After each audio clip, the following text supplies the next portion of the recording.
guys, thank you so much for being here. I am very excited to even be asked to talk about snooze. Sometimes the whole journey of what we've done seems a bit surreal, but I'm going to take you through, I guess, what got me here today. Here's the story, guys. I know, and I've known for a long time, that I have a purpose in life. My purpose is to make people feel great. I am a people pleaser. I've known it since I was a little kid. My first job was when I was 14, and I went to my parents and said, hey, I want to get a new bike. My parents said, great, you're going to get a new job. And I said, well, where am I going to get a new job? And so we had some friends and family, they said, why don't you pick up a shift at a Sunday brunch? You can be a busser, you can come to a local restaurant, we'll show you how it works. And I thought, cool, man, I've never worked in the restaurant business, we never went out to eat that much growing up. So my first job, Sunday brunch, right, and I'm bussing. I hustled through the whole shift, and I got these cute servers walking around at the end of the shift. They gave me some cash. They offered me a cigarette. I'm 15 at the time, and I'm like, this is a sweet job. I'm totally going to do this. And so 15, 16, I'm bussing. All through high school, I started cooking. I went to DU, and I ended up being an accounting major, which for me was awful. For about the first year, I was like, I cannot do this for a living. So I ended up getting the whole hotel restaurant program. And again, man, I knew in life, for whatever reason, food and service and hospitality being this vehicle to make people happy. And other people in the room feel great. That's my satisfaction. That's what I feel good about. But I'll tell you guys, my entire life I've been able to surround myself with that type of mentality. Working in the best restaurants, the best food beverage programs, knowing one day I wanted my own restaurant. I had no idea what that was up until 12 years ago. And I've been working till midnight, 1 and 2 in the morning. I got my sommelier stuff, I was managing bars. Why is it that I'm working till 2 in the morning? I love my job, but I never see anybody. My family, I never see my friends. What's my balance in life? How do I do what I love doing? Maybe find a balance there. So one morning I'm sitting around, and I wake up early, and I was going on a run, and I hit my alarm clock. I roll back over, I'm like, God, John, what are you going to do? What's your restaurant? What are you going to do? And I hit my alarm clock again. Every morning, you guys, I hit snooze 3 times. To this day. The old blinky alarm clock is sitting right there. I hit snooze, and I was like, snooze! That's it! That's totally it! That's what I'm doing! It's amazing sometimes you're squeezing things so tight it slips through your fingers. And just taking a step back for a second and saying, oh, snooze! Breakfast! It hit me like a ton of bricks right there.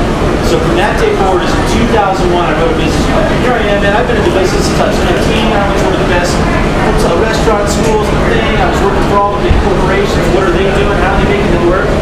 Hit this snooze button, wrote a business plan. It took me 6 months. I was so excited, you guys. I went to dozens and the Peak and Village Inn and IHOP and all the people doing breakfast. Then I went to New York and Chicago and San Francisco. Where are those guys doing breakfast? Like, where are the food cities that are doing breakfast? Back then, there was no Facebook or Yelp, so you're kind of stealing menus and you're like tucking out real fast and set up a few photos and get kicked out of a few stores. But I didn't care, man. I knew I wanted to take the best of the best and I wanted to bring it back to my home state.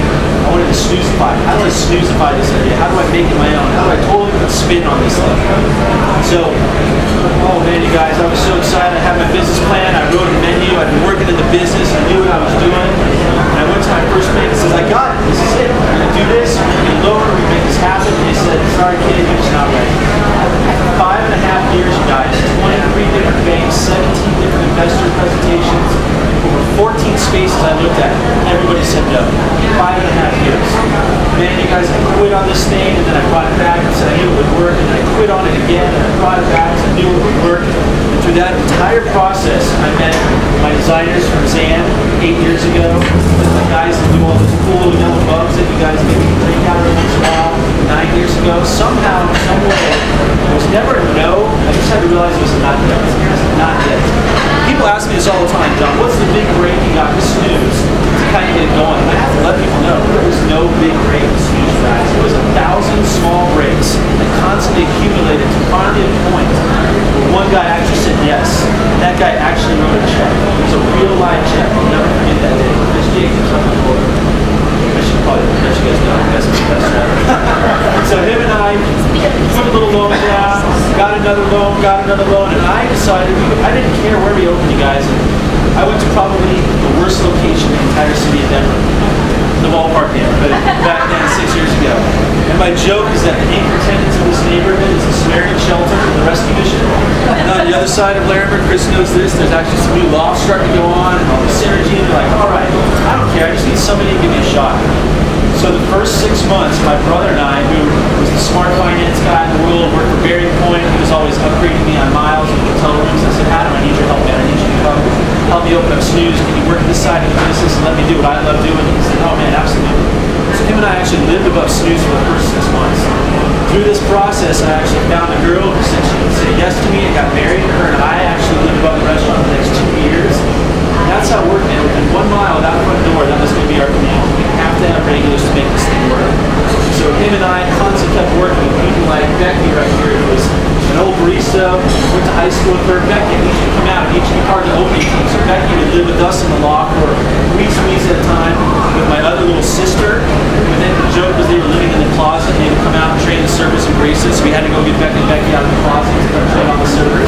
For 2 or 3 weeks, it was a family affair, it was a friend affair. Family was just not an option though. Like we had the money, we had the idea, we had the concept. We had a Rolodex full of people that were so willing to help us because they saw this vision, they saw this excitement, they knew that something special was going on here. And I have to remind everybody that when we first opened those doors at Snooze, it was not what you see today. It was not even close to what you see today. You know, you go on a day like Monday and you get a 30-minute, 45-minute wait, man, I never saw that. And we were doing 40 covers a day, 50 people a day, 60 people a day. The least amount I've ever been paid in my life was when we started Snooze, and that happened for the first, second, third year. But after that second year, we like took a deep breath. We're like, oh my God, like I think it's working. I think this is actually working. Remember, 2-3 years go by, people don't realize this is actually starting to work. And that's when we started saying, all right, Adam, let's start thinking about the next one. How do we start, making this model happen? Well, that was right when the economy was going like that. So we've done all this diligence and all this work and all these locations, and all of a sudden we had to punt because the whole economy went paywall. We didn't know what was going to happen next. So what happened next is people, you guys still have this like psychological need to go out to eat. Even in times where money's tough, you're strapped, you still have a psychological need. You may not have $100 to go out to eat, you still have $20. And that's where Snooze really stepped up because service and vibe. I mean, Snooze, you guys, is more than just great breakfast food. We take a lot of pride in our service. We take a lot of pride in our vibe. We take a lot of pride in ambiance and colors and branding, which we'll talk about in a second. We don't serve breakfast food, we have an experience. It's not what we serve, it's why we serve it. That's why people come to Snooze. There's a purpose behind that. And we surround ourselves with people that get that. It's not just come in and clock out. We're here for a purpose. We're here to make our community better. We're here to make this world a better place. And we're here to give you guys the best hour to 2 hours of your life. That's our purpose. We know that. Through that, there's pancakes, eggs, and flour, and all that other stuff. It's all of it. There's a bigger purpose for us. We believe that, and we know that. We surround ourselves with people like that. So the next years go by, and suddenly Colorado opens, and man, that was the most bizarre situation. We opened up at 9 o'clock on Friday, we had 75 people waiting outside the line. We literally had to turn around and just like check ourselves, just like, what just happened? And I'll be honest with you, I did not like driving down Colorado Boulevard ever. There's so much traffic, but when you have a wait outside of Colorado Boulevard, it is the best marketing you can possibly have. We kind of have this zero marketing budget. Everything we do is back to the community.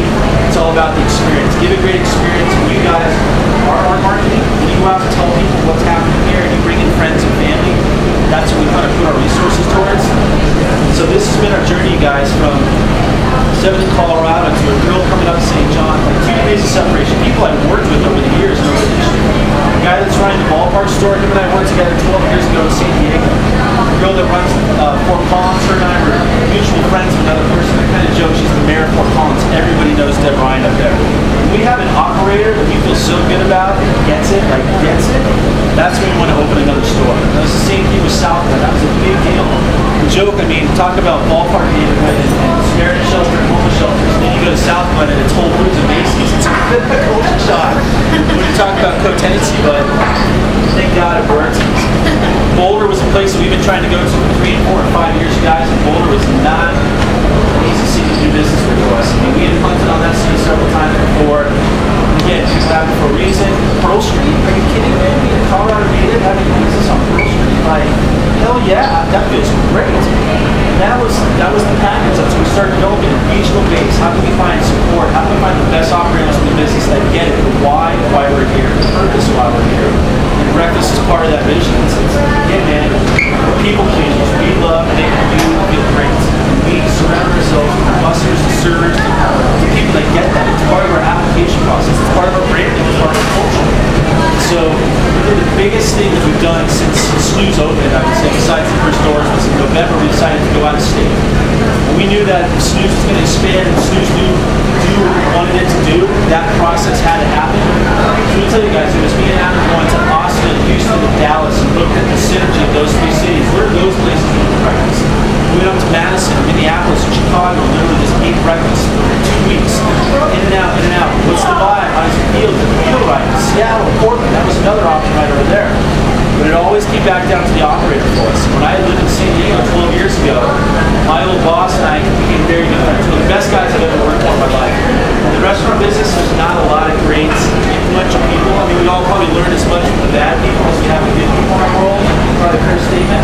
This guy got it. And so when him and I were having beers and saying, Butterfield, man, I think I can do this, but I'm nervous about the operator, he was like, I'm in. He was in, and we were in. So last November, we opened up in San Diego, brand new market, had to totally start all over. And that store is, and I can say last month, Becky's our title's all-purpose flour, which means that she kind of does a little bit of everything, but social media, marketing, catering, everything. Last week alone, we had 3,000 people visit that Yelp review in San Diego. We had 5,000 visit Colorado altogether. One store, one city, 3,000 Yelp reviews. It's like, woo! It's working, man. It's totally working. And so I have what I call the Cadillac of problems, man. When I get a little overwhelmed with all the things going on, my inbox is too full, my staff wants to grow in the business. Like, because we had a position open up what we call the mothership. We hate the word corporate. We hate the word chain. We grow independent restaurants. The mothership is our corporate office that sort of takes care of all the corporate stuff.